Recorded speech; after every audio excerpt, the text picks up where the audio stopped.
Bonsoir. Savez-vous à qui le prestigieux hebdomadaire britannique The Economist a attribué la palme du meilleur pays où naître en 2013? Un pays où la vie serait plus saine, plus sûre et plus prospère. Eh bien ce pays, c'est la Suisse. Et on se pince pour y croire. Au beau milieu d'une Europe qui est en crise, ici le taux de chômage dépasse à peine les 3%. On vient du monde entier étudier le système de formation. Et sur le plan politique, la Suisse est aussi un modèle. Le citoyen est consulté à peu près tout le temps et sur tous les sujets. Alors, qui dit mieux? Et surtout, comment font-ils? La Suisse, c'est d'abord une puissance économique et technologique de premier plan, grâce à ses industries de pointe. Sa monnaie est forte, mais cela ne l'empêche pas de gagner des parts de marché dans le monde, avec des multinationales, mais aussi un réseau de petites entreprises performantes. À population égale, la Suisse ferait mieux que l'Allemagne. Ces performances expliquent que le taux de chômage soit l'un des plus faibles au monde. Mais c'est aussi la réussite du système de formation. Plus de 2 jeunes Suisses sur 3 quittent l'école à 15 ans pour entrer en apprentissage. Une main-d'œuvre bien formée, bien payée et motivée, car l'ascenseur social fonctionne toujours. L'une des clés du miracle suisse tient en 2 mots: démocratie, direct. Le peuple suisse se mêle de tout le temps, et ça marche. À l'échelon local, cantonal ou fédéral, le citoyen peut faire entendre sa voix grâce aux votations et aux référendums. Et ces votes à répétition donnent une démocratie moderne et vivante. Pas étonnant dès lors que la Suisse soit un phare pour ses voisins. Plus de 150 000 Français y travaillent tous les jours, attirés par des salaires élevés. Mais les conditions de l'emploi sont bien différentes de celles rencontrées en France. Et la cohabitation entre Suisses et Français n'est pas toujours facile, de chaque côté de la frontière. Alors, le miracle suisse existe-t-il? C'est le 43e numéro d'Un œil sur la planète. Ce qui est important, c'est de regarder la planète, de regarder bien.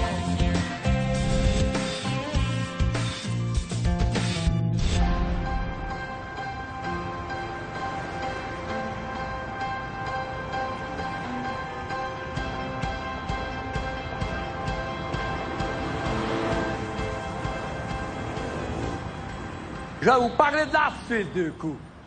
Hein? La Suisse, la Suisse, c'est un beau pays. Et puis quand t'as dit ça,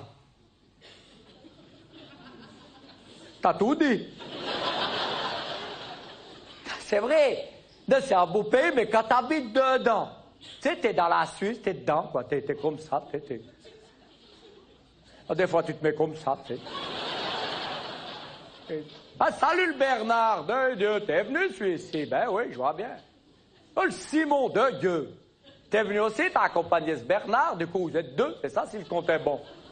Ouais. Émile de Dieu, vous êtes 3, il y a une manif ou bien? C'est la Suisse. On se fait chier. Et puis quand t'as dit ça, t'as tout dit. Ce sketch de texte résume assez bien l'idée que nous, Français, nous faisons de la Suisse. Les Suisses sont lents, ils sont ennuyeux et ils ont un drôle d'accent. Eh bien, nous avons faux sur à peu près tout. Si les Suisses, par nature, restent discrets, leurs résultats parlent pour eux. Et la comparaison, vous allez le voir, n'est pas forcément à notre avantage. Regarde. Pour la 5e année consécutive, la Suisse est classée en tête du classement mondial de la compétitivité quand la France glisse à la 23e place.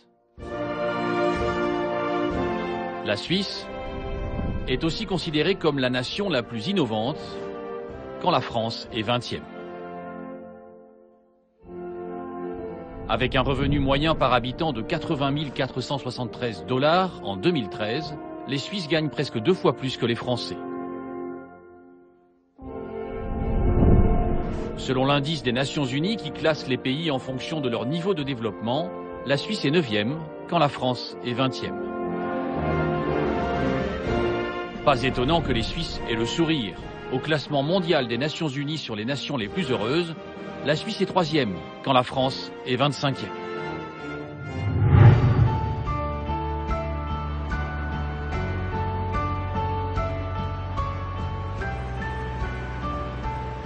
Face à cette avalanche de bonnes statistiques, on se dit évidemment que si la Suisse est riche, c'est grâce à ses banques, à ses coffres-forts et à son culte du secret. Là encore, c'est un peu rapide. Bien sûr, les banques, c'est un secteur important, mais il pèse moins de 10% du produit intérieur brut. L'atout numéro 1 de la Suisse, c'est son réseau d'entreprises, des PME ultra performantes. Les rois de l'export, c'est le premier de nos reportages. Il est signé Sophie Claudet et Valérie Lucas.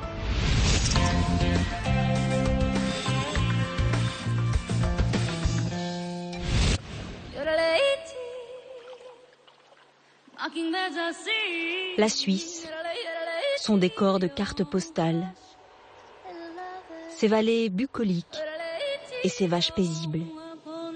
Mais attention aux clichés, la Suisse ne chôme pas. Chez Thermoplan, comme souvent ailleurs dans le pays, la journée de travail démarre à 7 heures. Et quand le patron arrive, les employés sont déjà là. En Suisse, on travaille 42h30 par semaine. Et parfois plus, quand la situation l'exige. C'est le cas en ce moment, et le choix des salariés.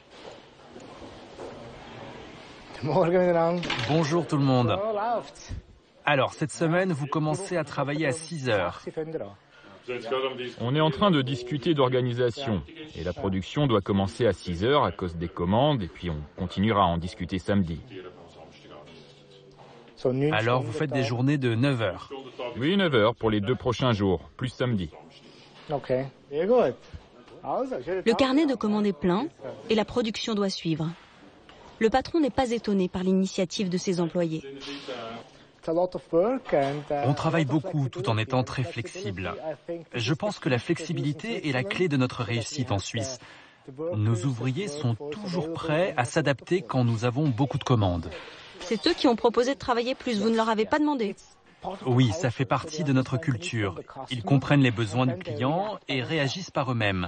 C'est exceptionnel, je dirais qu'ils réfléchissent comme des entrepreneurs. Ce n'est pas moi qui les y force. Ils comprennent d'eux-mêmes, ils ont une vision globale de la production et s'adaptent. Dans cette PME de 200 personnes, on fabrique des machines à café automatisées. Et si les ouvriers sont motivés, c'est qu'ils sont bien payés. 3 200 € par mois à l'embauche, jusqu'à 4 500 € pour un ouvrier qualifié. Un salaire supérieur à celui de beaucoup de cadres en France. Et en plus, le travail est intéressant. Pas de tâches répétitives, les ouvriers font des rotations régulières sur les chaînes de montage. Ce qui est bien ici, c'est que le travail est varié.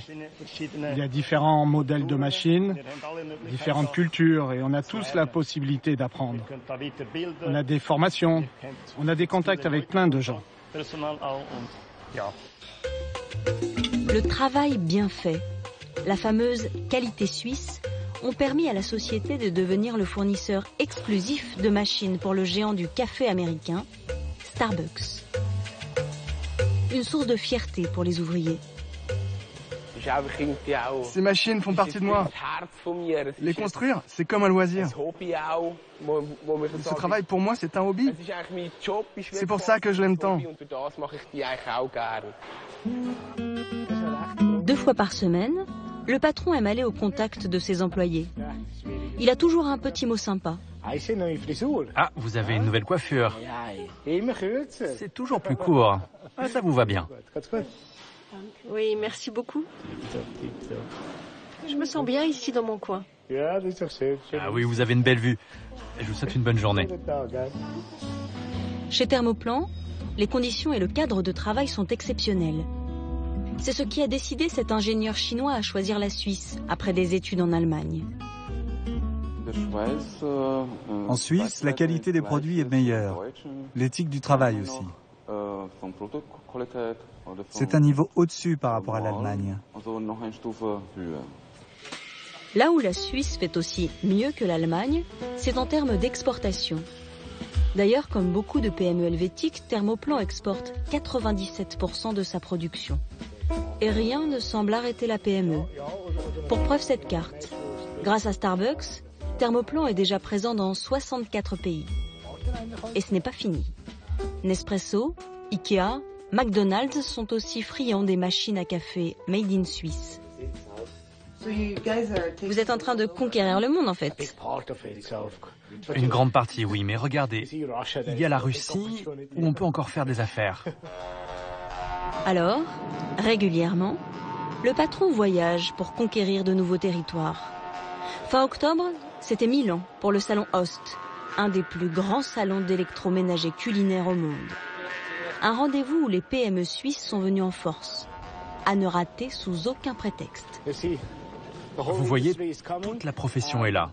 C'est une bonne occasion pour rencontrer les gens qui sont dans l'industrie de la restauration, les hôtels. C'est un salon mondial, donc les gens viennent d'Asie, des États-Unis. C'est vraiment une bonne occasion. Il est venu présenter ses machines en Italie, la Mecque des amateurs de café. Et la concurrence est féroce. Jolies filles en renfort, strass, machines clinquantes. On ne lésine pas sur le bling-bling en Italie. Mais pas de quoi décourager le Suisse Adrian Steiner. Très beau design, félicitations. On ne fera probablement jamais une machine comme ça, mais on la fera à notre façon, plus épurée, plus technique.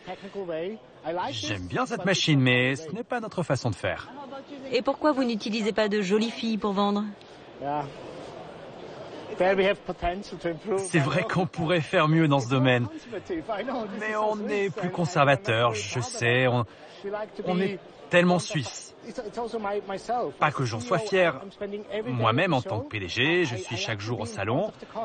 J'aime rencontrer les clients en personne, dialoguer avec eux, apprendre d'eux. Alors je n'ai pas besoin de jolies filles. Même si ça me plaît. En Suisse, on préfère la discrétion et la sobriété. D'ailleurs, le stand de la PME en témoigne. Pas de fioritures, juste des machines à café au design simple et robuste. Cela semble plaire aux clients venus de Russie. Bonjour Igor, comment ça va? Ravi de te voir, enchanté. Alors, au Kremlin, ils sont toujours contents de nos machines? Oui, d'ailleurs là, on a été invité à présenter les machines à Sochi pour les Jeux Olympiques d'hiver. L'un des arguments de vente de Thermoplan, cette mousse de lait produite sans vapeur, une innovation brevetée. Ce client de Dubaï n'en revient toujours pas. Vous devez voir cette mousse. C'est là le secret. Vous n'avez jamais rien vu de tel.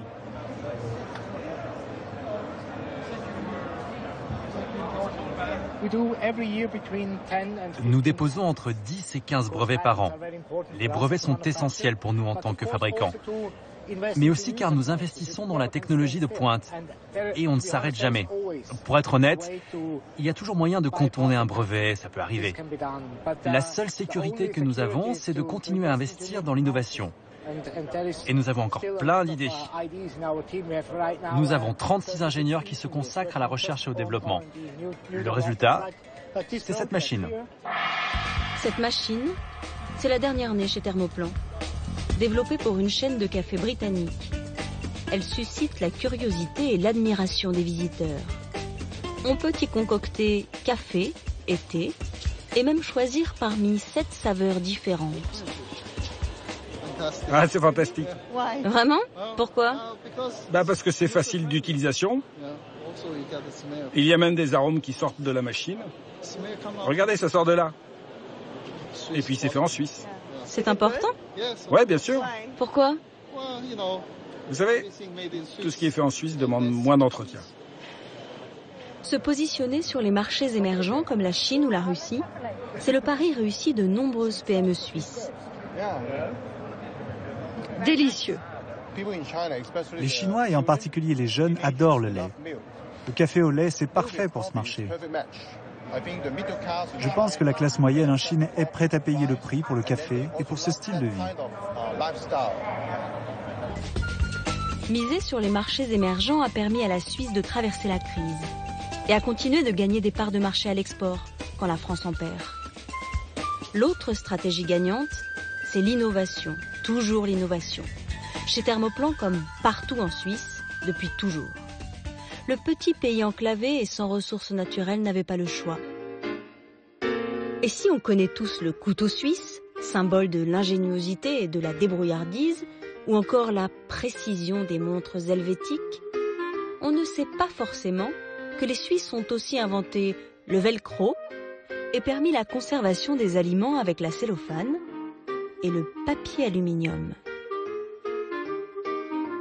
Utilisez-la pour vos préparatifs de pique-nique. Enveloppez vos sandwichs, même remplis de sauce, ils seront parfaitement transportables et arriveront à destination sans accident.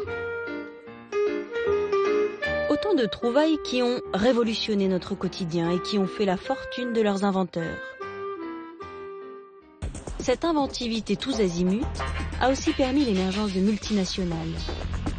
Agroalimentaires, banques et surtout industrie pharmaceutique. Parmi les 500 plus riches multinationales au monde, nos voisins helvétiques en comptent 14. 2 fois moins que chez nous peut-être, mais la Suisse a 8 fois moins d'habitants. Pour comprendre un tel succès, nous nous sommes rendus à Bâle, chez Roche, le grand groupe pharmaceutique. Tout a commencé en 1896, quand Fritz Hoffmann et Adèle Laroche, de riches commerçants de Bâle, ont une idée de génie. Mettre la qualité et la précision suisse au service de l'industrie pharmaceutique. N'y connaissant rien, ils décident de s'appuyer sur des scientifiques et chimistes triés sur le volet. Et très vite, la petite PME décolle et exporte, sous le nom de Roche, un nom plus facile à mémoriser. Le rayonnement international arrive avec la mise sur le marché du Valium, le produit phare, toujours en vente 50 ans plus tard. Aujourd'hui, la multinationale emploie 80 000 personnes, avec une présence dans 150 pays. Chaque année, Roche investit 20% de ses revenus, soit près de 7 milliards d'euros, dans la recherche. Un paradis pour les scientifiques, à en croire cette chercheuse colombienne. Elle a choisi de venir travailler au siège, en Suisse. Dès le moment où je suis arrivée, j'ai compris que c'était un endroit idéal pour un scientifique. La Suisse est un pays agréable, multiculturel. Les gens parlent plein de langues et cela permet à de nombreuses cultures de se rencontrer et de travailler ensemble. Ce pédiatre britannique s'intéresse aux maladies génétiques, comme la trisomie. Il pense que l'on pourrait les traiter un jour par les médicaments. Roche lui permet d'explorer cette voie. Roche a été fondée par une famille et cette famille contrôle toujours la majorité du capital. Cela nous donne les investissements et le temps nécessaires pour développer des médicaments et des traitements, surtout dans des domaines où d'autres compagnies trouveraient cela trop risqué ou pas assez profitable. Contrôler son capital pour aller au bout de ses idées. Ne jamais lever le pied. Penser à échelle mondiale. C'est le secret de la réussite de Roche. Une recette amplement partagée dans le reste de la Suisse et qu'on enseigne à l'université de Saint-Gall, dans le canton du même nom. L'université a un centre de formation dédié aux chefs d'entreprise qui veulent se perfectionner. Ici, on apprend aux patrons à améliorer les performances de leur société. Bienvenue, mesdames et messieurs. Ces 2 derniers jours, vous avez appris à mieux gérer vos finances. Vous savez maintenant que les gens qui doivent avoir des idées, ce ne sont pas seulement les commerciaux du marketing, c'est vous et ceux qui gèrent l'argent dans votre entreprise. Et le professeur insiste sur l'importance de garder l'autonomie financière pour une société. Un conseil surprenant au pays des banques. Qui va vous prêter de l'argent aujourd'hui à l'heure d'Internet? Ni les privés, ni les banques. Nous devons compter sur nos propres ressources pour l'avenir. Sinon, nous sommes foutus. Compter sur ses propres forces, pas toujours évident. Mais ces managers ont de la chance. L'organisation du travail en Suisse est particulièrement favorable aux affaires. En Suisse, nous avons une culture du compromis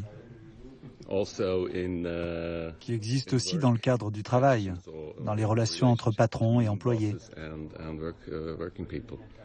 Il n'y a pas de grosses grèves. car je crois que les gens sont heureux de travailler et prêts à tout donner. Je pense que cette motivation explique le succès de la Suisse. C'est facile d'engager du personnel et c'est facile aussi de restructurer et de licencier si vous avez des problèmes au sein de votre compagnie. Beaucoup plus facile qu'en France. En France, une fois que vous engagez quelqu'un, c'est vraiment difficile de s'en séparer. Cet économiste, qui a enseigné à Lyon, connaît bien le marché français, autrement plus rigide et contraignant qu'en Suisse. Si je prends par exemple le Code du travail en Suisse, ça peut se résumer à, ça fait 30 pages, alors qu'en France, c'est un bouquin qui comprend, je pense, plusieurs milliers d'articles. Flexibilité, dialogue social, créativité, autant d'explications aux performances de l'économie suisse. Elle affiche un taux de chômage de 3%, le plus bas d'Europe. Nous quittons Saint-Gall pour le canton de Lucerne, où nous retrouvons Adrian Steiner. Il vient de finir sa longue journée de travail, mais il est loin de s'en plaindre.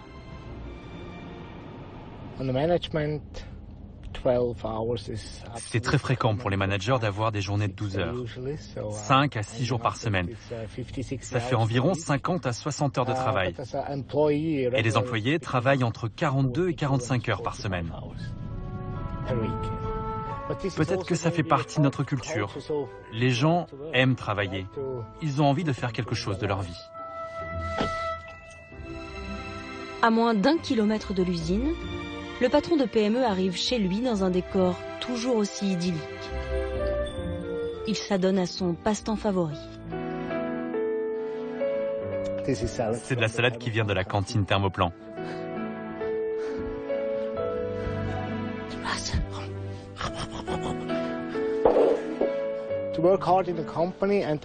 Travailler dur pour l'entreprise, mais aussi trouver du temps pour soi, pour se relaxer, pour ralentir. Ça m'aide beaucoup personnellement.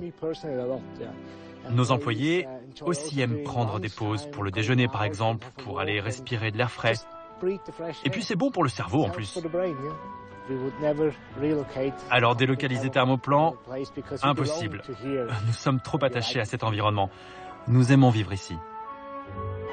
Se ressourcer après le travail, dans un environnement sain, c'est peut-être aussi ça, le secret de la réussite suisse.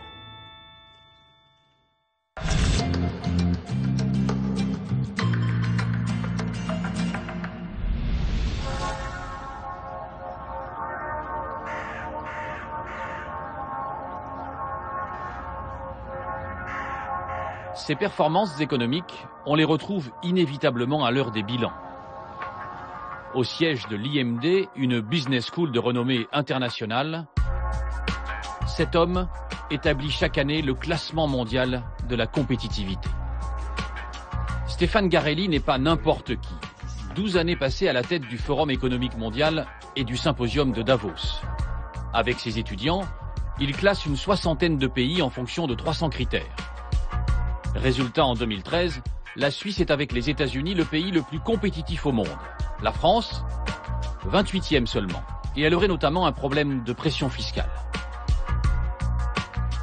Dans votre observation, dans votre classement annuel, on voit bien que, notamment concernant la France, la politique fiscale de l'État est une catastrophe nationale. Qu'est-ce qui est différent en termes de politique fiscale entre la France et la Suisse ? Alors, on ne se permettrait pas de dire que c'est une catastrophe, parce qu'on est neutre, hein. Mais je crois que la grande différence, pour nous, c'est au fond ce qu'on appelle le taux d'emploi, c'est-à-dire combien de personnes sont impliquées dans l'économie. En Suisse, c'est 59% de la population travaille ou sont impliquées dans l'économie en général. En France, c'est 41%.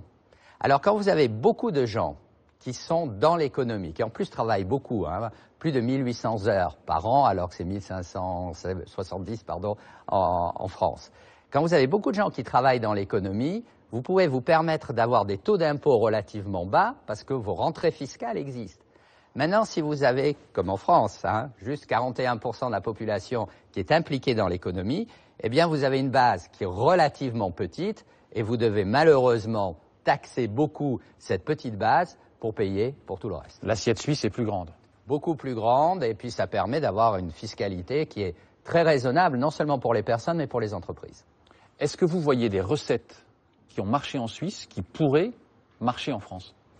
Alors, c'est pas uniquement la Suisse, c'est aussi l'Allemagne, la Suède. Alors, j'en ai mentionné quelques-unes. Exportation, diversification de l'économie, garder une base industrielle, hein, ça c'est très important. On continue à fabriquer en Suisse, hein, je crois que c'est très très important. Les montres suisses sont chères, mais elles sont fabriquées aussi en Suisse, c'est très bien. Le fait aussi, je crois que la discipline fiscale, c'est quand même quelque chose de très important. Et puis finalement, je crois qu'il y a une chose supplémentaire, c'est le consensus social. On est un pays où on n'arrête pas de se parler les uns aux autres, où on n'arrête pas peut-être parfois d'envisager de pouvoir convaincre jusqu'à la dernière personne au fin fond de la salle. Mais une fois, c'est très long, hein, c'est très, très embêtant comme système. Mais une fois que tout le monde a été consulté, la décision prise, en fait, est exécutée très rapidement. Une fois qu'on s'est mis d'accord, on s'y tient tous. Syndicats, employés, patrons, tout le monde s'y tient. On ne va pas remettre ça en cause tous les 3-4 mois, tous les 6 mois. On ne va pas avoir ce que vous avez, que je trouve qui est merveilleux en France, c'est-à-dire la grève préventive. Hein. Grève préventive, c'est-à-dire attention, on fait une grève pour vous avertir que bientôt on va faire une grève. On ne connaît pas ça en Suisse, hein. Mais je pense qu'effectivement, ça doit commencer à la base. Mais est-ce que dans la compétitivité des entreprises, le fait de pouvoir embaucher et licencier quasiment de façon instantanée est un élément important? Alors oui, on n'est pas aussi extrême que les Américains, il faut voir les choses en face. Oui, effectivement, il y a la liberté d'engager et la liberté aussi de licencier rapidement. Il y a des procédures de licenciement qui doivent être respectées. On doit discuter avec les syndicats, discuter avec le gouvernement, informer. Mais sur le fond, on a le droit de le faire. Et on a remarqué qu'historiquement, en fait, parce que vous avez la liberté de licencier, les entreprises engagent plus facilement parce qu'elles se disent si j'ai fait une erreur, dans 6 mois ou dans 1 an, je ne suis pas bloqué avec quelqu'un ad aeternam. Donc, en fin de compte, historiquement, on a vu que la capacité de licencier faisait que le taux de chômage était plus bas. Ça paraît contradictoire, mais nous avons un taux de chômage en Suisse de 3,2%. Donc, quelque part, ça marche.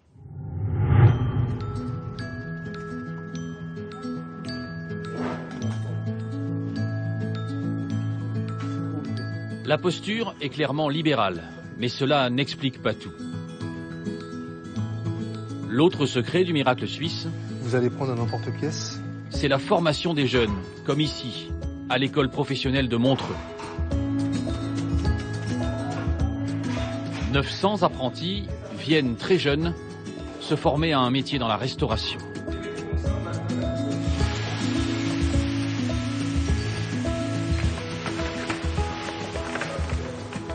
Ce système de l'apprentissage, c'est l'un des ingrédients principaux de la recette anti-chômage. À l'âge de 15 ans, plus de 2 jeunes Suisses sur 3 quittent l'école pour entrer en formation. Et c'est considéré ici comme une filière d'excellence qui permet à certains d'atteindre les sommets. Reportage de Julien Dupéret et Annie Tribois.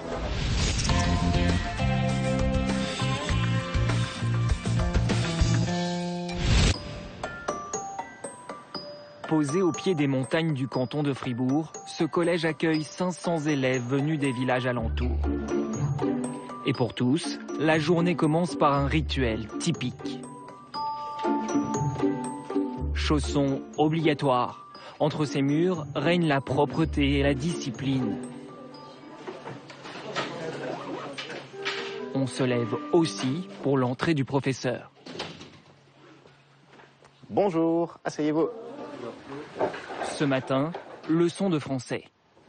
Distraire, il fait avec le Y, distrayait. Ils ont 14 ans, mais certains savent déjà que pour eux, l'école classique est bientôt terminée. Question, non. Et ils ne sont pas vraiment minoritaires. Pour preuve, quand on leur demande qui partira en apprentissage l'année prochaine, 11 élèves sur 21 lèvent la main. En juin, ils vont quitter le collège pour apprendre le métier de leurs rêves. Moi, j'aimerais faire quelque chose dans l'optique, opticienne. Pour faire plus tard prof de sport, pour être plus tard infirmier. Installateur, électricien. J'ai envie de devenir laborantine chimiste. En Suisse, l'apprentissage est valorisé. Entre 12 et 15 ans, les élèves font des stages en entreprise. En cas de doute, vous allez vérifier. Et le collège aide même les volontaires à trouver leur place d'apprenti. une orientation très précoce. C'est hyper tôt, effectivement. Mais c'est une démarche qui prend 3 ans. C'est pour ça que nos écoles secondaires s'appellent des cycles d'orientation. Et c'est vraiment une pensée en 3 ans. 3 ans où l'élève va continuer ses apprentissages scolaires, mais 3 ans aussi où l'élève est encadré avec les services d'orientation, avec les enseignants, et en impliquant très fortement les parents, qui sont probablement le maillon essentiel du système, pour ensuite que les élèves puissent choisir leur voie. Une voie ancrée dans la tradition suisse. 2 jeunes sur 3 passent aujourd'hui par un apprentissage. La filière se paye même des panneaux publicitaires dans toutes les villes du pays. La promesse, devenir des stars de la mécanique ou de la cuisine. Le slogan, avec l'apprentissage, les talents deviennent des pros. Cette formation n'a rien à voir avec une voie de garage. La Suisse a même fait de l'apprentissage une arme redoutable contre le chômage des jeunes, un des plus bas au monde.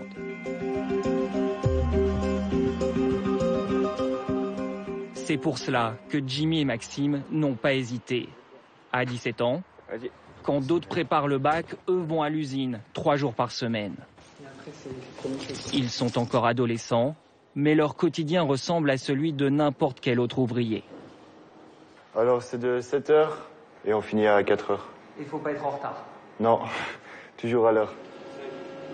Jimmy a 4 ans pour apprendre son métier de polymécanicien, façonner des pièces métalliques. Il est là depuis 12 mois et déjà, il gère seul son poste de travail. Ouais, là je me sens comme un poisson dans l'eau. J'aime bien voir en fait l'évolution de nos pièces au début, que c'est juste un bout de métal, finalement après on a peu à peu des pièces qui se forment quoi en fait. Donc c'est intéressant de voir ça quoi. Des petites pièces, mais essentielles. Ici, on assemble des imprimantes high-tech pour le monde entier. L'usine Polytype est une des championnes suisses de l'apprentissage. Sur 470 salariés, 90 apprentis. Un espace a même été spécialement construit pour eux. Comme les autres, Maxime a signé un contrat avec l'entreprise. Son salaire, 400 € par mois au départ, puis il augmente d'année en année. À partir de la 2e année, on a un salaire de base et après on a des qualifications tous les mois si par rapport à notre comportement, si on fait on travaille de bonne qualité. Et après on a des primes, ça peut monter jusqu'à 200 francs de plus. De quoi gagner plus de 1 000 € en 4e année. Ok Maxime, alors ces réglages, tu es encore pas au milieu et puis pas contre. Ça marche. Merci. Des formateurs pour encadrer, des salaires et des primes pour motiver, l'apprentissage coûte cher à l'entreprise. Alors, pas question de gâcher cet investissement. D'ailleurs, les programmes pour les apprentis sont très clairement définis par les branches professionnelles. Le directeur de la formation tient à nous le prouver.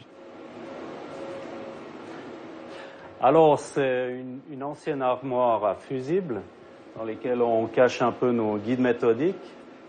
Un des classeurs, c'est les jeunes qu'on a vus là-bas au montage. Sur chaque page, une liste des connaissances à maîtriser. Chaque acquis est coché. Un vrai contrôle continu. L'entreprise a un engagement de formation envers ses apprentis. C'est exclu que quelqu'un nettoie des toilettes ou fasse ce genre de choses. Donc là, on a ce guide méthodique, il a droit à la formation. Je dirais que c'est un peu le fil conducteur, le fil rouge pour qu'il ait droit à cette formation. Un gage de réussite. Ici, rares sont ceux qui quittent le navire avant d'être diplômés. Maxime et Jimmy achèvent leurs 3 jours d'usine. Les 2 dernières journées de la semaine, ils vont les passer à l'école professionnelle. Ici, le voltmètre, vous le considérez comme une grande résistance, donc ce sera un circuit ouvert. OK ? Au menu, les bases théoriques, comme là, en électricité. Mais pas question d'une ambiance trop scolaire. Allez-y. Les exercices sont très concrets. Voilà. Vous avez combien ? 12. Vous avez 12 volts. Et puis maintenant, à la tension de sortie. Du coup, les jeunes se sentent plus concernés. Personne n'a l'impression d'être dans une formation de seconde zone. Il n'y a personne qui est jugé par rapport à ça. Vous ne vous sentez pas inférieur? Pas du tout. Après, je pense que chacun ses choix et tout. Peut-être des personnes, elles préfèrent faire l'école. Peut-être les Français, ils sont plus à aller vers les études et tout ça, plus axés là-dessus. Et puis nous, les Suisses, on préfère bosser. On est... L'apprentissage, véritable fierté nationale. Allez hop, on y va. Je vous laisse câbler. Si le jeune, c'est clair, ils ont des fois des parcours un petit peu difficiles. À l'école, des fois c'est compliqué. Ils trouvent pas la finalité, un sens à leur vie. Et puis là, tout d'un coup, ils sont plongés dans un monde d'adultes qui va les responsabiliser. Et puis tout d'un coup, ils se disent, allez, ok, tac. Alors, je ne dis pas que tout le monde peut le faire. C'est pas gratuit. Il y a beaucoup de travail, beaucoup d'investissement. Mais les possibilités sont là. Au bout des 4 ans de formation, tout le monde s'y retrouve. Chez Polytype, la moitié des ouvriers a fait son apprentissage dans l'usine. Pour la direction, cette filière est la garantie d'une embauche réussie. Pas de mauvaise surprise avec le nouveau salarié. Il connaît la culture de l'entreprise, il connaît les processus de l'entreprise, il connaît les procédures, et il connaît les machines. Donc on peut très vite le mettre sur une machine ou dans un département de montage ou derrière un ordinateur pour du dessin, pour de la construction, et il va tout de suite comprendre ce qu'on attend de lui. On n'a pas besoin de passer par une phase de formation et d'introduction de ces collaborateurs-là. Un pari gagnant pour l'entreprise car certains apprentis ne s'arrêtent pas là. Matteo, 18 ans, est en fin d'apprentissage. 4 années qui lui ont redonné le goût des études. L'an prochain, il va passer la maturité, l'équivalent du bac. Je reprends des études en fait. Je vais faire une année de maturité, puis un papier en plus en fait. Et puis après, avec ce papier-là, je pourrai aller encore plus loin en tant qu'ingénieur ou on verra pour la suite après. D'apprenti à ingénieur. En Suisse, ce n'est pas un rêve. Alain Berset, le patron de l'usine, en sait quelque chose. Il est lui-même ancien apprenti. Nous l'avons retrouvé sur le lac de Gruyère, où il aime se détendre le week-end. Apprenti ouvrier à 15 ans, directeur à 39. Un beau parcours réussi grâce à la formation continue. En Suisse, tous les salariés peuvent en bénéficier. On faisait jeudi, vendredi, samedi, toutes les 2 semaines, avec un diplôme à la fin du cursus. Ça m'a permis d'accéder à d'autres postes de direction, où aussi il y a de la finance, où on voit de la clientèle, où on fait de la stratégie, ce qui m'a permis d'accéder au management de mon entreprise. Chaque année, près de la moitié des salariés suisses bénéficient d'une formation continue. Conquérir les sommets grâce à des passerelles tout au long de la vie professionnelle. Uli Bauer a démarré comme apprenti dans le commerce. Le voilà à la tête du pays, actuel président de la Confédération helvétique. Politique, entrepreneur, financier, le pays regorge de ses success stories. Qui confierait en France les clés d'une banque à un ancien apprenti? Pas grand monde. Eh bien, l'Union des banques suisses a choisi comme patron Sergio Hermotti, passé par l'apprentissage. Une réussite apportée de main de chacun dans chaque entreprise, comme chez Freytag. Cette entreprise suisse vend des sacs dans le monde entier. L'originalité, c'est qu'ils sont fabriqués avec des bâches de camions usagés. Succès fulgurant, Chers amis, comme celui de la patronne. Monica Walser, cette ancienne apprentie couturière, dirige au pas de course 160 personnes. Hoi. On a mon sac favorisé, surtout pour moi. Parce que, vous voyez, ça c'est un sac très confortable. Vous pouvez le mettre comme ça, ou même pour faire bicyclette. Des sacs créés grâce aux compétences techniques des salariés. Des salariés chouchoutés par leur patronne. L'ex-apprentie couturière n'a rien oublié des difficultés du métier. Je peux imaginer ce que tous les gens font ici. Et puis, je peux imaginer un peu combien de travail c'est. Je peux valoriser leur travail. Ça vous donne aussi un peu de respect pour ce que tous les gens ici font. Ce respect du travail manuel a permis l'émergence en Suisse d'une classe moyenne d'ouvriers, bien formés, adaptés aux besoins des entreprises. Le Le ministre de l'économie et de la formation le dit sans tabou. Plus il y a de bacheliers, plus il y a de chômeurs. Selon lui, la recette du succès suisse est très simple. Une société dans laquelle chacun trouve sa place. Il y en a dans notre système tous les chemins possibles, la flexibilité du système offert à tout le monde d'arriver au niveau juste qui est le niveau soit formation professionnelle, soit formation académique. Dans ce modèle, une minorité de jeunes se dirige vers l'enseignement supérieur. L'État peut concentrer d'importants moyens financiers pour ces grandes écoles. À Zurich, l'école polytechnique, l'ETH, offre des conditions d'études grand luxe. Bibliothèque dans chaque bâtiment, ordinateur, le tout pour 500 € par trimestre. Mais l'école sait aussi choyer ses professeurs. Ce biogénéticien français est demandé dans le monde entier. Et si ce génie en jean basket est venu en Suisse, c'est parce qu'ici on lui donne les moyens de travailler très confortablement. J'avais une bonne idée de ce dont j'avais besoin. Et ensuite, j'ai présenté ça au président de l'ETH. J'ai expliqué pourquoi j'avais ces besoins, etc. Et il m'a donné le feu vert. Il n'a pas du tout été regarder le type de matériel que je demandais.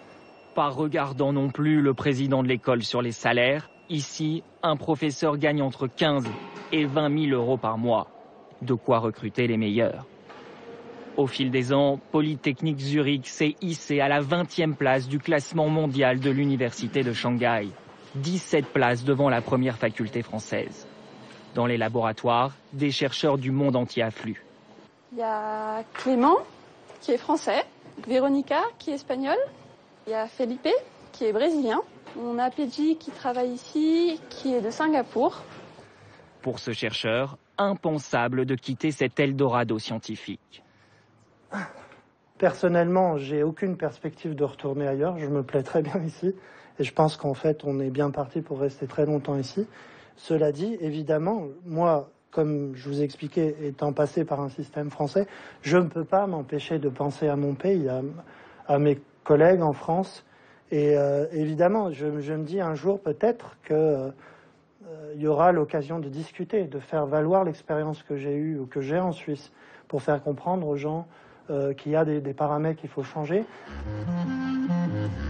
Aujourd'hui, on vient du monde entier pour comprendre la recette suisse contre le chômage.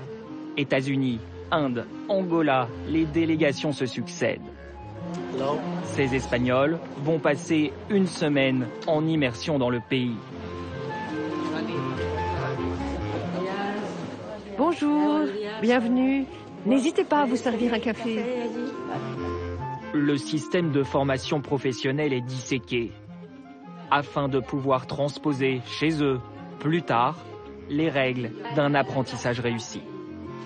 La formation professionnelle doit aider le marché du travail, donc je crois que c'est une voie très importante pour améliorer les conditions de travail et pour réduire le chômage. La Suisse a su créer un modèle de formation à son image, encadré, mais jamais fermé. Un système pragmatique, une mécanique de précision dans laquelle chacun trouve sa place en fonction de ses compétences, mais où la liberté d'évoluer, de progresser, prime par-dessus tout.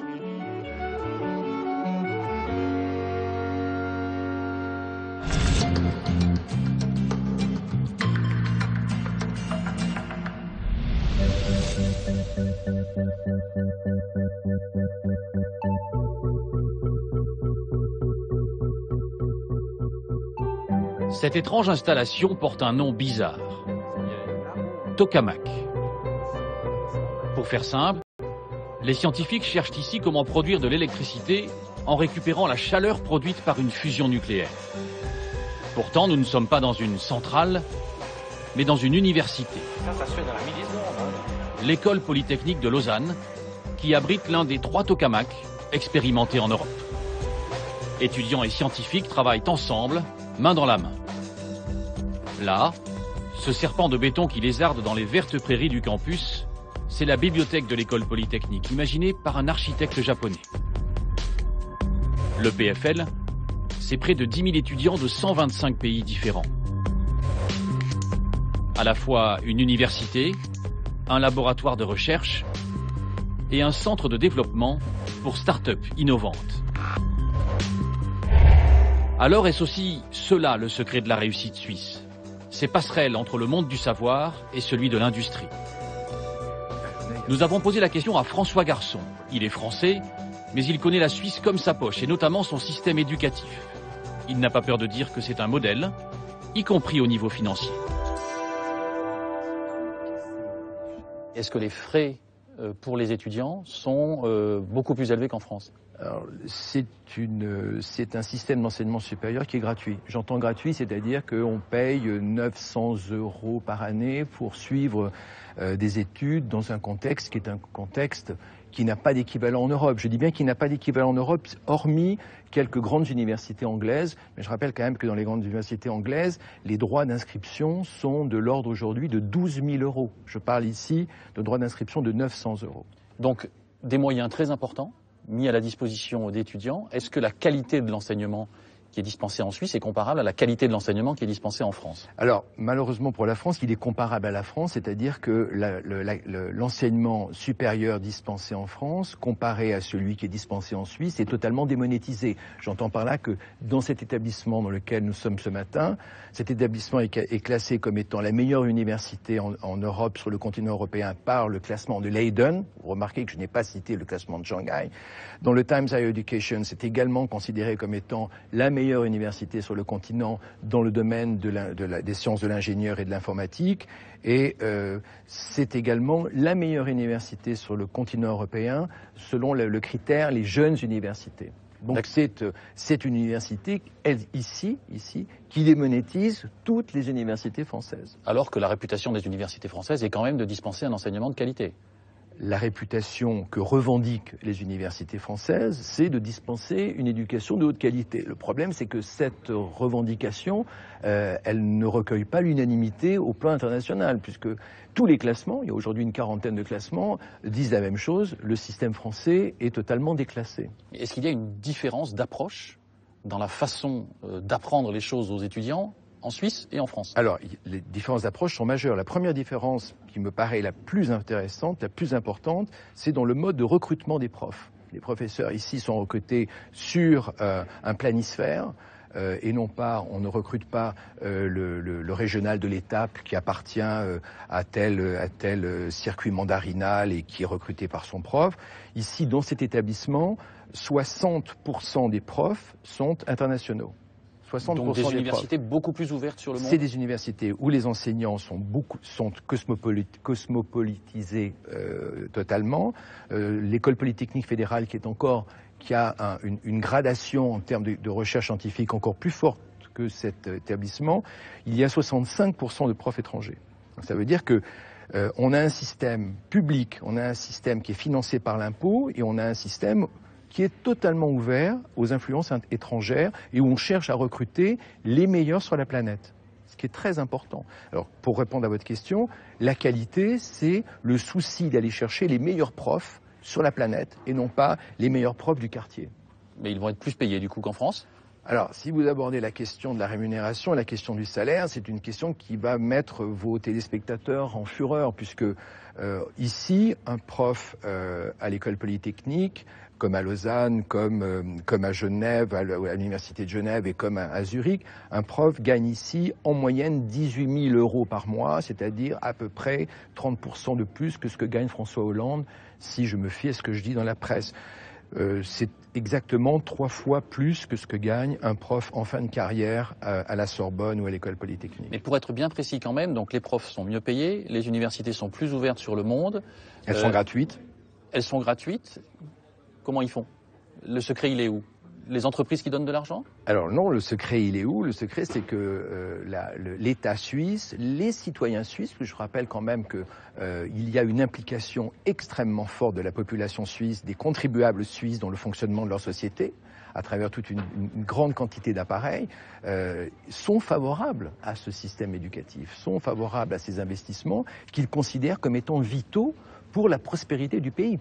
Ça n'est pas un gaspillage, ça n'est pas une fantaisie concédée aux enfants de la classe moyenne, c'est véritablement un investissement, et cet investissement est confié aux meilleurs, et aux meilleurs on considère qu'ils sont sans doute à rechercher sur une palette internationale. Mais est-ce que le côté petit pays, donc petit nombre d'étudiants, joue aussi dans la qualité que l'on peut apporter à l'enseignement?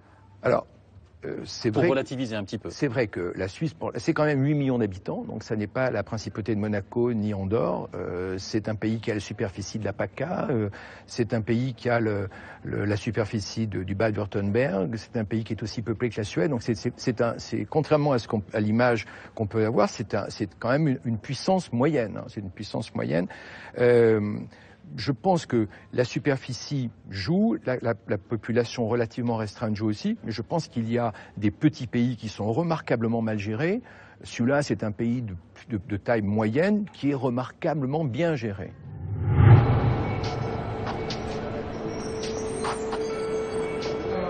Voie 70, Régio Express, pour Puy-Touchet, Palaisie, Albert et Roland, départ, 17h.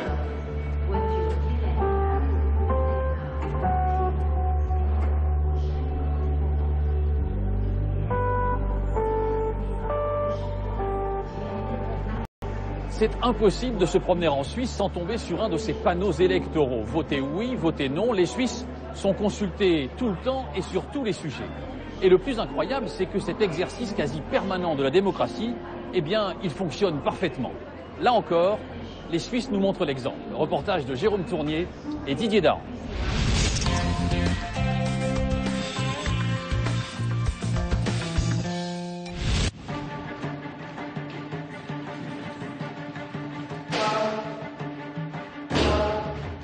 À l'image de nombreux Helvètes, Fabienne Woka est une citoyenne très punchy. Boxeuse à ses heures, capable de frapper fort, comme de mobiliser les habitants de sa ville, Zurich, contre certains projets de la municipalité. En février 2013, le Parlement de Zurich, l'équivalent de notre conseil municipal, adopte à une écrasante majorité un projet de nouveau stade de foot. Ce projet, c'est une arène de 19 500 places destinée à accueillir les matchs du FC Zurich et des Grasshoppers, montant 175 millions d'euros. Seulement, il y a déjà un stade à Zurich, rénové en 2008 avec l'argent du contribuable pour 190 millions d'euros. Et pour Fabienne Woka, c'est amplement suffisant. On a déjà ce stade, mais les fans y trouvaient qu'il n'y avait pas assez d'atmosphère ici, donc il fallait construire un deuxième stade. Le problème du deuxième stade est qu'il devait être financé à 100% par les citoyens. Donc on ne voyait pas pourquoi c'était aux citoyens de payer entièrement un stade de foot pour des professionnels. C'est pas possible qu'on investisse un tas d'argent comme ça lorsqu'on a tellement d'autres devoirs qu'on dit on n'a pas d'argent. Pour cette citoyenne engagée, il y a d'autres priorités, comme le logement social par exemple. Elle décide donc avec une cinquantaine de Zurichois de tous bords politiques de lancer un référendum. Appelés à se prononcer dans les urnes en septembre dernier, les Zurichois votent contre le nouveau stade et annulent ainsi la décision du Parlement. Ça veut bien dire que notre système y marche et puis que c'est possible que les citoyens y tournent une décision qui a été prise par le Parlement. La démocratie directe en Suisse permet à la population de contrôler les élites et de s'assurer que le Parlement ne vote pas n'importe quoi, n'importe comment. Cette épée de Damoclès, les parlementaires ne la craignent pas, bien au contraire. On sait que c'est le peuple qui a toujours le dernier mot, mais on n'a pas peur de cela, au contraire. Ça donne une possibilité au peuple de réagir. Nous, on apprécie bien sûr d'avoir du pouvoir en tant qu'élus de la ville, mais on ne souhaiterait pas en avoir davantage. La menace permanente d'une sanction populaire conduit les élus à faire de la politique autrement et à réfléchir à deux fois au moment de voter. Ça favorise le débat. Ça oblige à développer un argumentaire solide. Et ça conduit à des compromis permettant de dégager des majorités. Pour ça, il faut mettre en avant les meilleurs arguments.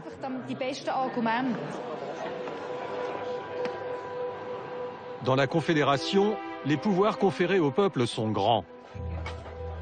À tout moment, les citoyens peuvent venir mettre leur nez dans les affaires du pays.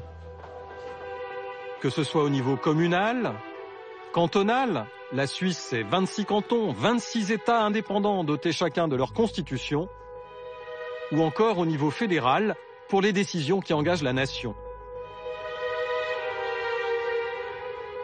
Les Suisses votent sur tout, sans tabou, et ils sont souvent bien moins conservateurs qu'on ne pourrait l'imaginer. Ainsi, les Vaudois, en 2012, ont légalisé le suicide assisté, même dans les établissements médicaux spécialisés. Une initiative largement plébiscitée. Au plan fédéral, les Suisses n'ont pas hésité à dire oui dès 2008 à l'usage du cannabis thérapeutique. Sur le plan des mœurs, la prostitution est légale en Suisse. Et à Zurich, la population a voté cette année pour ces drive-in du sexe, des box pour voitures où les clients viennent rencontrer les prostituées. Les Suisses savent aussi se montrer très responsables. En 2012, alors qu'ils n'ont que 4 semaines de vacances, ils ont dit non à 2 semaines de congés payés supplémentaires. J'ai voté non. Pourquoi? Alors, vous savez, on vit en symbiose complètement avec la France ici à Genève. On entend tellement parler des 35 heures, que c'est le marasme, c'est tout. J'étais sûre que les Suisses allaient voter contre. On a tout intérêt à travailler davantage. Ça créerait aussi du travail et j'ai beaucoup de peine à comprendre que les Français aient tellement envie de vacances, de repos et de congés. La démocratie populaire en Suisse remonte au XIIe siècle, avec la tradition des Landsgemeinde, les assemblées de citoyens qui se réunissent pour voter à main levée sur la place du village. Cette pratique subsiste encore aujourd'hui dans 2 cantons, comme ici à Glaris. Une fois par an, les citoyens se rassemblent et ils adoptent à main levée chaque texte de loi et chaque désignation d'élus.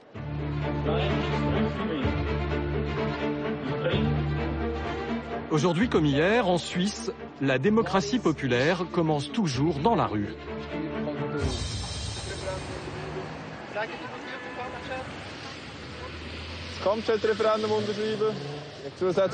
Qui veut signer pour le référendum contre l'avion de combat? Qui veut signer pour le référendum? En ce moment, les militants d'une organisation pacifiste récoltent des signatures contre l'achat d'un nouvel avion de combat. Ils doivent en récolter au minimum 50 000 pour pouvoir lancer un référendum. Pas besoin de dépenser tout cet argent pour des choses inutiles. On est neutre. En Suisse, chaque jour, des centaines de personnes prennent le temps de signer, même sous la pluie. Signer, c'est un acte citoyen, fondateur en démocratie. Il y a 20 ans, moi aussi, j'ai collecté des signatures dans un petit village pour m'opposer à l'achat de l'avion de combat F-18. C'est du gâchis d'argent public, de ressources humaines, d'intelligence et de matières premières. On n'a pas besoin de ça. Au nom de la démocratie, ici, on a même le droit de s'attaquer à un pilier de l'État, la défense nationale. Ces pacifistes militent pour une Suisse sans armée, ce qui ressemble à une provocation dans un pays où chaque homme est aussi un soldat jusqu'à l'âge de 30 ans. Ils n'en sont pas à leur première campagne. Et même si aucune n'a abouti dans les urnes, ils estiment quand même avoir fait avancer leurs idées. Il y a 4 ans, nous avions déjà lancé une initiative contre de nouveaux avions de combat pour que la Suisse n'en achète plus jusqu'en 2019. Après avoir collecté le nombre de signatures requis, le gouvernement a décidé de repousser ces achats d'avions. On a donc retiré notre initiative. C'est bien la preuve que la pression de notre organisation a fonctionné. Aujourd'hui, les pacifistes repartent en campagne. Car le Parlement fédéral vient de remettre le sujet sur le tapis. Alors, ils se sont remis à collecter des signatures contre l'achat d'un nouvel avion de combat. Chaque formulaire va être envoyé dans la ville où est inscrit le signataire, car chacun fait l'objet d'une vérification scrupuleuse par les services communaux, comme dans ce département de la municipalité de Zurich. Voilà les signatures que nous venons de recevoir. Ici, on vérifie l'identité et l'inscription des signataires sur les listes électorales de la ville. Chaque signature valide est certifiée pour éviter les doublons. Si une personne signe 2 fois en faisant la recherche dans la base de données, ça apparaît immédiatement. Ce service emploie 8 agents municipaux chargés de vérifier en moyenne 150 000 signatures par an. La vérification coûte de l'argent, mais c'est le prix à payer pour le bon fonctionnement d'un système cher aux Suisses et pour une démocratie apaisée. Pour un politologue de l'Université de Genève, c'est assurément un investissement utile. La démocratie directe en Suisse, c'est vraiment un instrument qui permet aux citoyens et citoyennes d'exprimer leurs préférences sur des objets concrets. Dans d'autres pays, le seul moyen d'exprimer son opinion politique, c'est d'élire des représentants. En Suisse, on élit des représentants, mais en plus, on a la possibilité de s'exprimer sur les objets concrets. Et ça, les gens dans la rue, dans les autres pays. Oui, mais dans la rue, c'est quand même beaucoup moins efficace. Et puis c'est beaucoup plus conflictuel, ça coûte beaucoup plus d'argent. Là, quelque part, on règle le problème en amont. Et de fait, il y a beaucoup moins de manifestations dans la rue en Suisse parce qu'on a l'occasion de s'exprimer via la démocratie directe. La démocratie directe, c'est aussi la possibilité pour le peuple d'introduire de nouvelles lois en lançant des initiatives populaires. Pour qu'elles soient soumises au vote, ces initiatives doivent recueillir au moins 100 000 signatures. Le dépôt des signatures à la chancellerie fédérale est un événement largement médiatisé. L'UDC déposait ce matin à Berne son initiative populaire sur la criminalité étrangère. Depuis quelques années, c'est l'UDC, le Parti national conservateur, premier parti de Suisse qui dépose le plus d'initiatives. Il connaît des succès retentissants sur des sujets aussi sensibles que le renvoi des étrangers criminels, assimilés à des moutons noirs, ou l'interdiction de la construction de minarets, alors que l'islam est aujourd'hui la 3e religion du pays. En 2009, un tribun de l'UDC squatte les plateaux télé. Je prends certaines utilisations de ce minaret, par exemple dans le discours de ce Premier ministre turc. Moi, je veux dire, là, vous citez oui, soyons clairs, il dit ce sont nos baïonnettes. Alors, s'il veut planter des baïonnettes quelque part, qu'il le fasse dans son pré carré à lui, mais je n'ai pas tellement envie qu'il le fasse chez nous. Et c'est cette suspicion que nous avons. Nous avons, quelque part, la crainte que ce soit simplement la pointe visible de quelque chose que nous ne contrôlons plus après. Donc, nous donnons Esther Mamar-Bachi est la présentatrice vedette d'Infrarouge, une émission de débat politique diffusée chaque semaine en prime time sur la RTS, la télévision suisse romande. Dans son émission, il n'y a pas de tabou. On doit pouvoir parler de tout avec tout le monde. Je ne pense pas du tout qu'on fasse, si vous voulez, le lit du populisme, mais c'est vrai qu'on montre à l'image des gens qui savent s'exprimer. Et parfois, parmi les populistes, il y a des gens qui savent particulièrement bien s'exprimer. Mais je pense que l'important dans le débat, c'est surtout de véhiculer des idées différentes, de confronter les idées, puis après, libre au téléspectateur de faire son choix.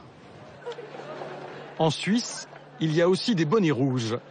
Mais ici, ce sont les jeunes socialistes. En novembre dernier, ils défendaient une initiative populaire, la 1-12, pour limiter les écarts salariaux en entreprise dans un rapport de 1 à 12.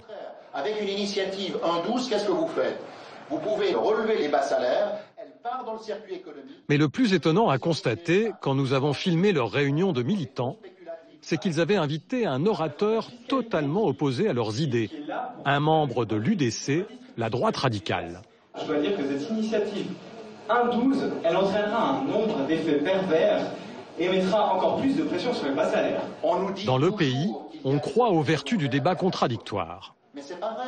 En mettant une personne favorable et une personne qui est défavorable à l'initiative, on enrichit en fait nos membres en arguments pour qu'ensuite sur le terrain ils sachent faire face en fait aux différents arguments qu'on peut leur avancer. Ils se prêtent volontiers au jeu, les opposants.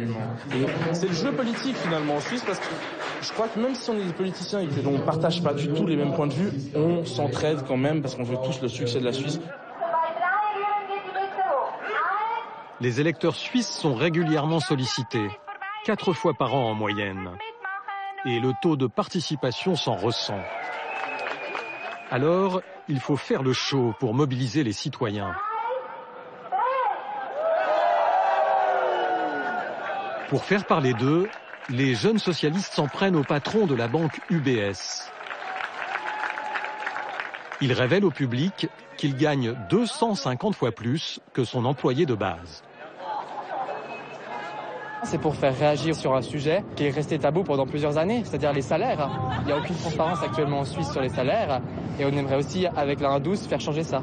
Et même si elle ne passe pas, on aura réussi à faire prendre conscience au peuple suisse des inégalités salariales.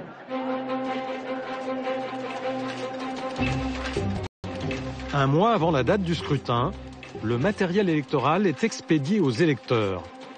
Ils vont voter sur l'initiative 112 pour des salaires équitables, mais aussi sur d'autres sujets qui concernent aussi bien le pays que les cantons ou les communes. Dans ce petit village du canton de Neuchâtel, ils vont pouvoir s'exprimer sur pas moins de 8 sujets différents. Christophe Imbaud est français, établi depuis 7 ans avec sa famille en Suisse. Lui aussi a reçu du matériel électoral. Voici comment se compose une enveloppe électorale. Neuchâtel est l'un des cantons qui offre aux étrangers le droit de vote au niveau communal et cantonal. Un formidable vecteur d'intégration, selon Christophe. C'est comme un conseil familial. Si, lors d'une grande décision familiale, personne ne vous demande votre avis, est-ce que vous vous sentez intégré dans la famille? Tout simplement non. On se sent intégré à partir du moment où on peut s'exprimer. Quelque part, si on veut le voir très basiquement, j'ai le droit de payer mes impôts, mais j'ai aussi le droit de m'exprimer sur le fonctionnement du canton et de la commune. Encore mieux, Christophe a aussi le droit d'être élu aux instances de la commune. Depuis 1 an, il est conseiller municipal. Le PV de la dernière séance, après des remarques de votre part. Le soir, après son travail, il s'investit dans les affaires du village. Chaque commune a besoin des chiffres des autres communes pour savoir où on va. On me donne des droits, mais j'ai aussi des devoirs. Et j'ai la chance justement d'être mis un peu sur un pied d'égalité avec la population d'Ange, donc il doit y avoir un retour. Et ce retour, ça a été mon engagement auprès de la commune. Peut-être vous faire sourire, mais je fais partie de la commission de naturalisation de la commune. Donc pour naturaliser les étrangers, bien sûr, parce que les choses sont quand même bien faites, je n'ai pas le droit de statuer sur mon cas. Mais voilà, ça prouve que même si je suis étranger, on me fait confiance. Jour de votation. Dès 6 heures du matin, dans la capitale du canton de Neuchâtel, on commence à dépouiller automatiquement les votes par correspondance grâce à ces machines. Plus de 8 électeurs sur 10 envoient leur bulletin par la poste plutôt que de se déplacer au bureau de vote. Ce n'est pas le cas de Christophe. Fier de son droit de vote, il veut montrer l'exemple. C'est important. Ma fille est là aussi pour voir un peu comment ça se passe, comment ça se déroule. Et il tient à glisser lui-même son bulletin dans l'urne. Midi, heure de fermeture des bureaux de vote. On va juste attendre une voiture. On compte encore une fois. On commence à dépouiller. Pour la 112, l'initiative des jeunes socialistes, c'est l'heure de vérité. Pour l'objet numéro 1, qui est la votation fédérale 112, nous avons 54 oui, et 71 non. Voilà. Les habitants du village ont donc dit non à la 112. Ils ont voté comme l'ensemble du pays. On vient à présent au vote le plus surveillé à l'étranger. L'initiative En 12 visant à limiter les salaires des dirigeants est balayée par les citoyens. Près de 2 votants sur 3 la refusent. Tous les cantons refusent le texte. En moyenne, seule une initiative populaire sur 10 est acceptée. Mais qu'importe, ce qui compte, c'est que le peuple ait toujours le dernier mot. Et quel que soit le résultat, au final, c'est toujours la démocratie qui gagne.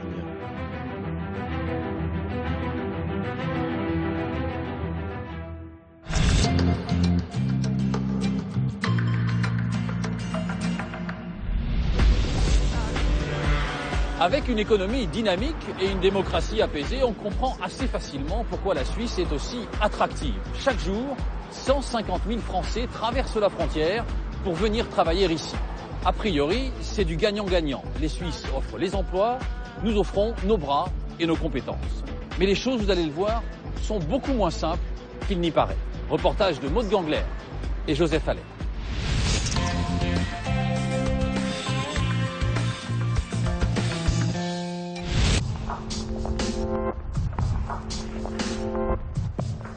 Bien avant l'aube, elle quitte sa maison du Doubs. À 4h55 précisément, la vie de Françoise est réglée comme une montre suisse. Bonjour. À 5h10, elle attrape le bus de ramassage de sa société. À 5h45, elle passe la frontière.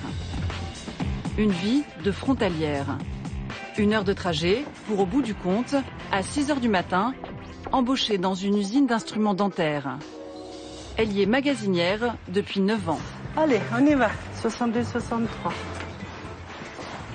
Hop là. Bonjour, messieurs, dames. Bonjour, bonjour. L'entreprise Maillefer a été fondée il y a plus de 100 ans par un Suisse. Des Suisses qui, aujourd'hui, ne se bousculent pas dans l'atelier. Claudette est frontalière. La dame, là, elle est frontalière. Pierrette, frontalière. Et la nouvelle, elle s'appelle comment, la nouvelle? Hélène. Hélène, elle aussi est frontalière. Sur 900 employés, pas moins de 600 sont français. Et ils sont contents d'être là. Heureusement que nous avons la Suisse pour travailler. Hein? Parce qu'ils embauchent. On a toujours des tas de commandes. Tant mieux pour nous. Pourvu que ça dure. En Suisse, le taux de chômage est de 3%, le plus bas d'Europe. Et à l'usine, les carnets de commandes sont pleins.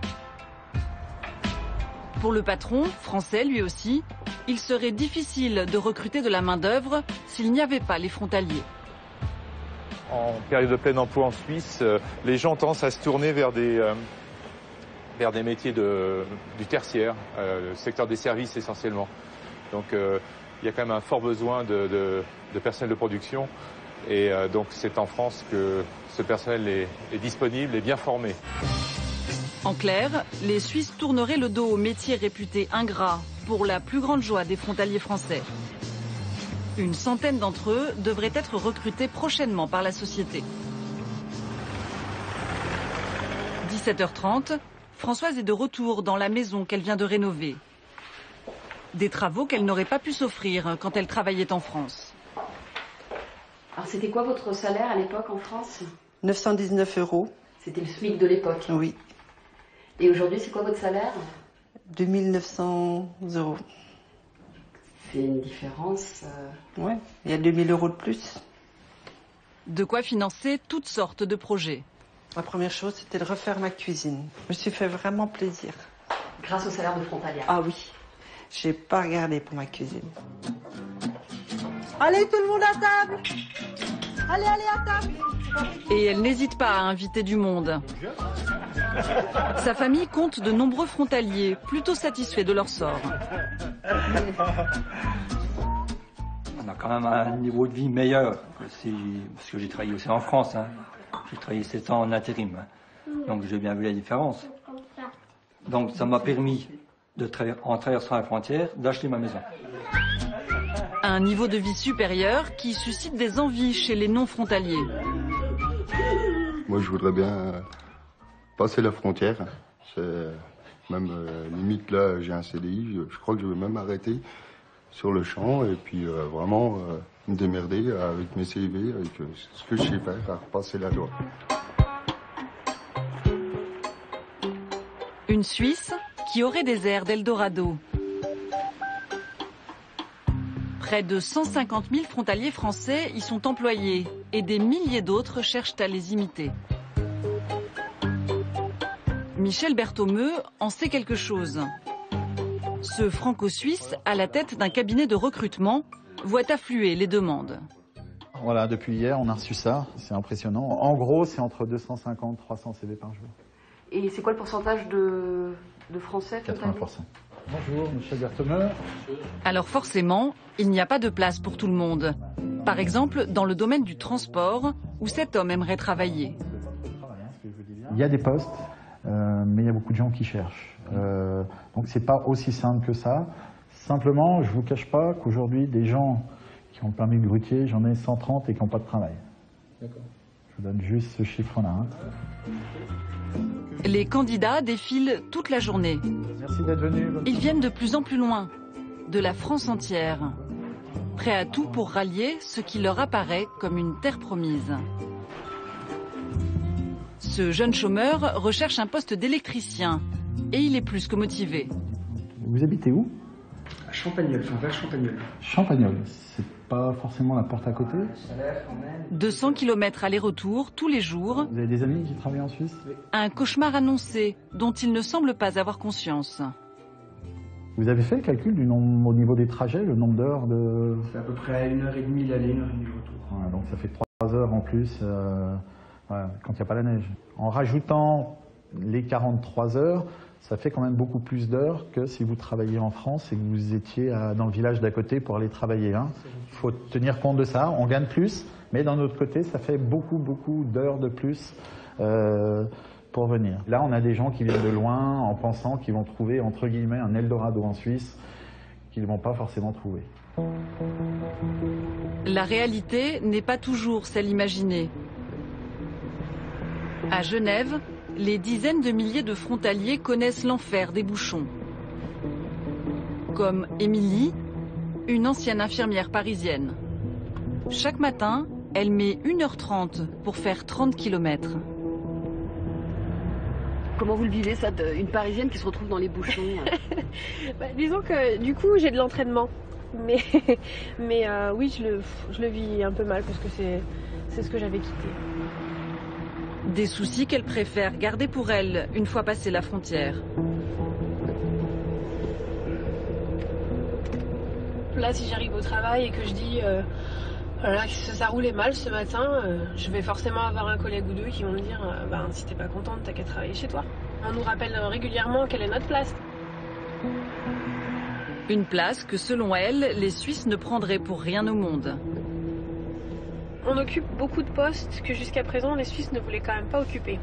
À savoir les postes de la santé, les postes du BTP, les postes de la sécurité. C'est quand même des milieux dans lesquels on trouvait peu de travailleurs suisses parce que c'est des milieux un peu dégradants, entre guillemets, pour eux. Il y a des fois on dit ah non mais ça c'est un boulot de français. Un boulot de français mais avec un contrat suisse. Et ça change tout. En moyenne, 42 heures de travail par semaine et pas 35. 4 semaines de vacances au lieu de 5. Et pas de RTT. Depuis qu'Émilie est passée à l'heure helvétique, la vie est plus dure. Émilie ne rentre jamais chez elle avant 19 heures au minimum. Qui est là? Maman. Ça va, maman? Elle retrouve ses 3 enfants, Gérald, son mari, lui aussi frontalier, et sa mère, qui vient de Paris 1 semaine sur 2 pour garder les enfants. C'est l'heure de se préparer. Une aide précieuse qui lui permet de faire des économies. Elle est à l'école toute la journée. Car si sur le papier les salaires du couple sont très confortables, 6 000 € net, les frais sont importants. Essence, péage et surtout la couverture santé, faute de sécu française. Il y a aussi les frais de garde, car mamie n'est pas toujours là. On n'est pas dans l'idée reçue du frontalier très à l'aise, qui a une grosse voiture, une très grosse maison et tout. Voilà. On n'est pas à plaindre, on se plaint pas d'ailleurs. mais on n'est pas dans l'opulence. Pour ce couple, l'idéal serait que l'un travaille en Suisse, l'autre dans la région. J'espère que je vais venir retravailler en France à moyen terme pour des raisons familiales, vraiment, parce que profiter des enfants, ça n'a pas de prix. et puis parce qu'on aura vraiment moins de frais et que, on aura vraiment davantage à avoir un statut mixte, en tout cas. Ça y est, tu pars? Ouais, j'y vais. En attendant, c'est au tour du mari d'Émilie, Vigile, d'aller travailler toute la nuit. D'accord. Bonne nuit. Allez. Au revoir. À Lausanne, c'est par bateau que les Français d'en face débarquent. Des Français souvent moqués par les Helvètes pour leurs petits et gros travers. Au journal Le Matin Dimanche, le dessinateur Philippe Béclin en a fait son thème de prédilection. Bonjour. Et la pointe de son feutre est pour le moins acérée. Avant toute chose, le français est râleur. Vas-y, avance comme un français. Râleur et pleurnichard. En France, si les gens râlent, c'est qu'ils savent qu'en râlant, ils auront quelque chose, quoi. Et s'ils râlent ici, ils auront quoi? Rien. La porte? La porte, peut-être. Il y a un autre défaut qui horripile les Suisses. Une question, c'est notre vivacité d'esprit, notre côté branché, notre bon goût et notre culture que vous prenez pour de l'arrogance, quoi. Je pense que c'est un des clichés qu'on a sur les Français, c'est quand même l'arrogance, quoi. Arrogant et pas polyglotte pour autant.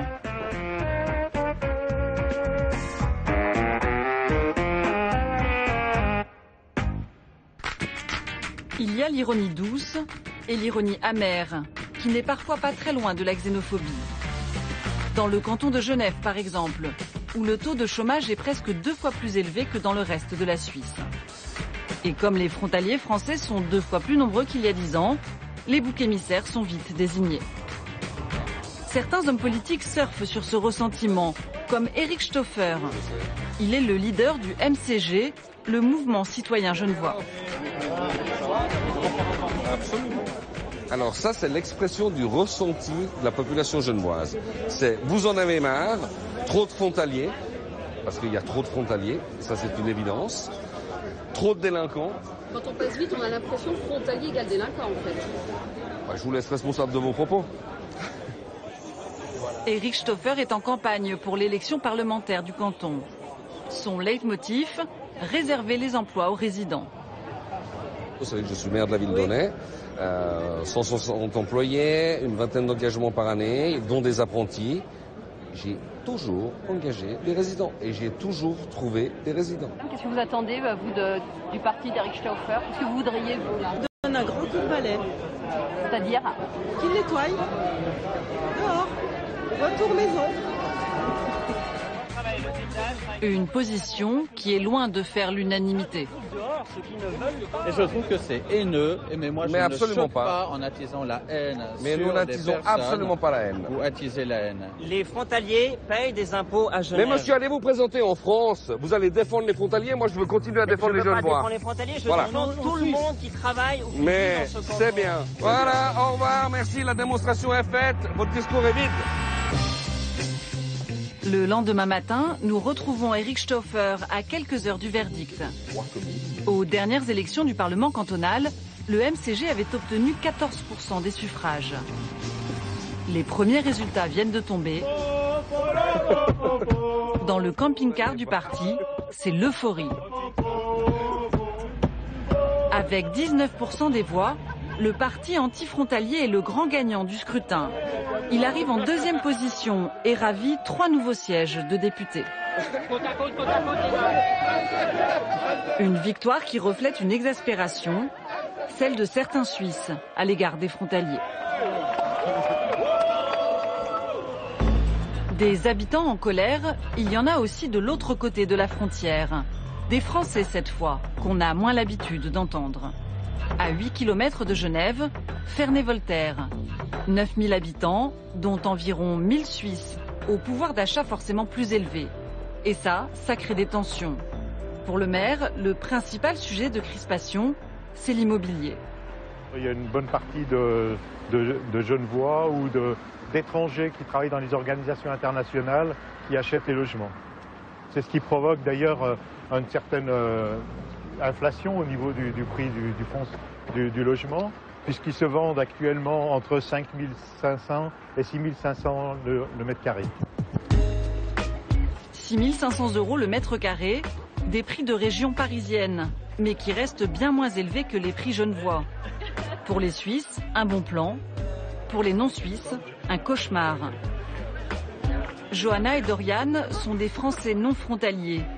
Ils travaillent tous deux au théâtre de Ferney, mais ont dû s'installer à 30 km de là.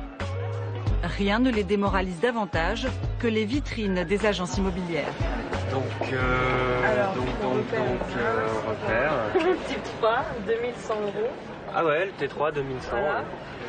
Ferney Voltaire, donc sur place, en T3 à 1340 €. Plus 160 de charge, donc c'est 1005. Ouais, c'est ça qu'il nous faudrait. C'est ça qu'il nous faudrait. Ouais. Oui, voilà.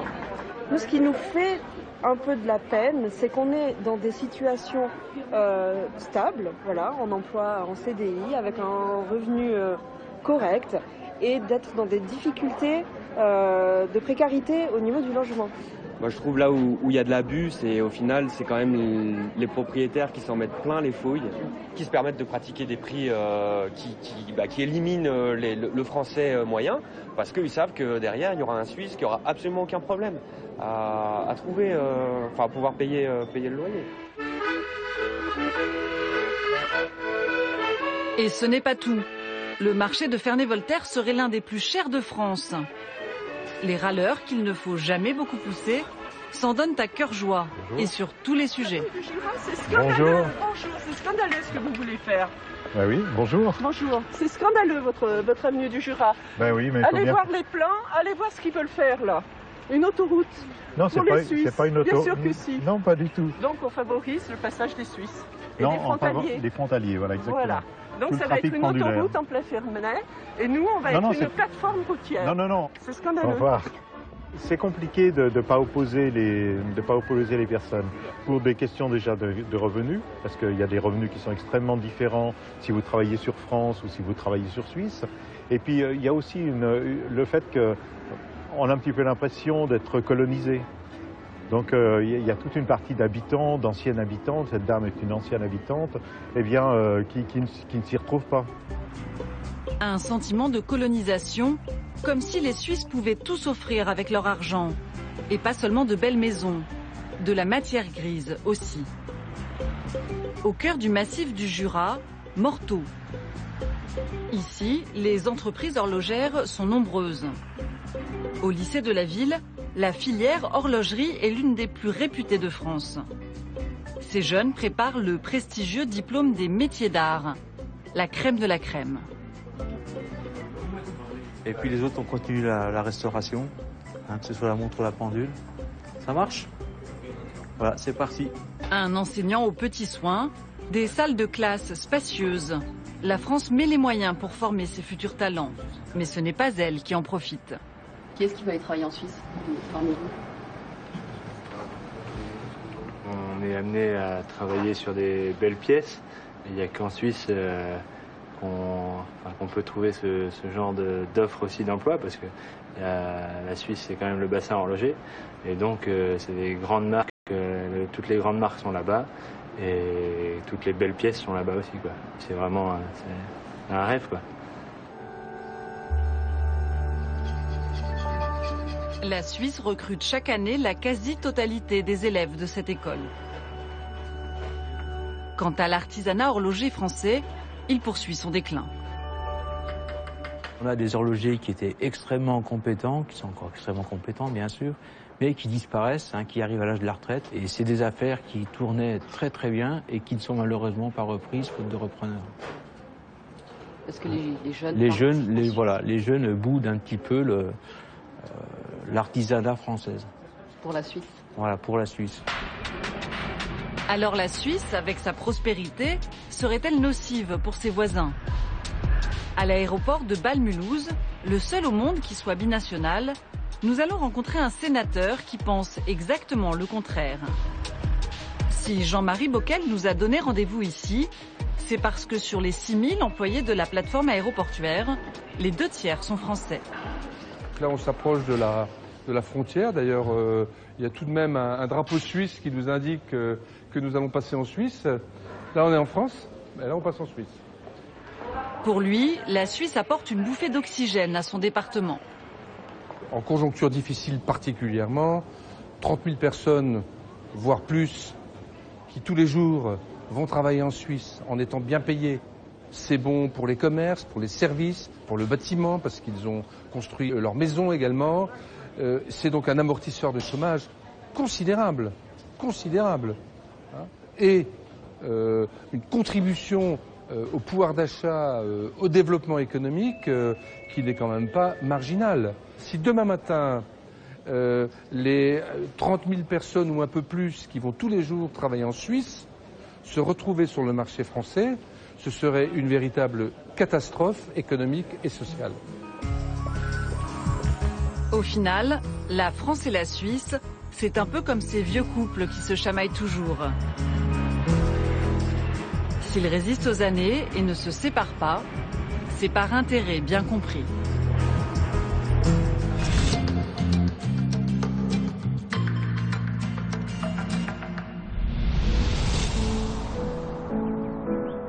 Alors, entre les deux rives du lac Léman, faudrait-il tout jeter du côté français pour sublimer les prouesses du versant suisse? Non, bien sûr. Dans ce décor ouaté de cartes postales, il y a le secret bancaire qui fait encore tâche, le prix de la santé, le coût de la vie qui empêche 3 Suisses sur 4 d'accéder à la propriété. Mais dans ce pays qui ressemble à un village, on a toujours choisi d'affronter la réalité en face. Et pour régler les problèmes, de les régler en se parlant. Les Suisses n'ont pas vraiment besoin que l'on vante le miracle de leur réussite. Ils ont le triomphe modeste. La modestie. Voilà peut-être et sans mauvais esprit l'une des principales différences entre les deux rives du lac Léman. Voilà, c'est au milieu de ce décor très apaisé que nous terminons notre émission consacrée au miracle suisse. Un grand merci à Patrick Boité qui l'a préparé avec l'aide d'Isabelle Ledizès, à Nicolas Maupier qui l'a réalisé avec Jean-Louis Laforêt, Stéphane Morelli et Marlène Billeret. Nous nous retrouverons l'année prochaine, en 2014, au mois de février, à l'autre bout du monde, pour une émission consacrée à l'Indonésie. Bonne fête de fin d'année à toutes et à tous, et surtout gardez un œil sur la planète. Bonsoir.